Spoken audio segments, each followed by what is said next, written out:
ఆయన ఆజ్ఞలన్నిటిని అనుసరించి నడుచుకొని యెడల నీ దేవుడైన యెహోవా భూమి మీద ఉన్న సమస్త జనముల కంటే నిన్ను హెచ్చించును.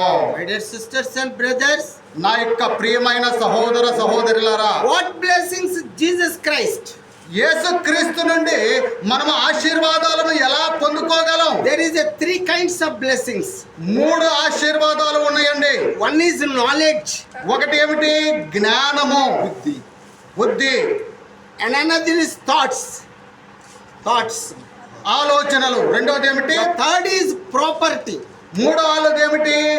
ఆస్తులు. ప్రాపర్టీ అంటే ఆస్తులు. మొట్టమొదటి ఏమిటి? బుద్ధి జ్ఞానము.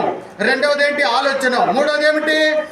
ఆ యొక్క సంపాదన అంటే కలిగి ఉన్న స్థితి. That's why this day that God is elected Srinivas Reddy garu and Ruth garu to preach the word of God around this constitution. ఈ ప్రాంతంలో శ్రీనివాస్ రెడ్డి గారు రూత్ హెలెన్ని ఆయన ప్రతిష్ఠించుకొని ఈ ప్రాంతంలో ఆయన మహిమ కొరకు ఉపయోగించుకుంటున్నాడు. He want asking some blessings. ఇతను ఆశీర్వదించబడిన వాడు. Number one, he want asking to construct a church in this place. ఈ యొక్క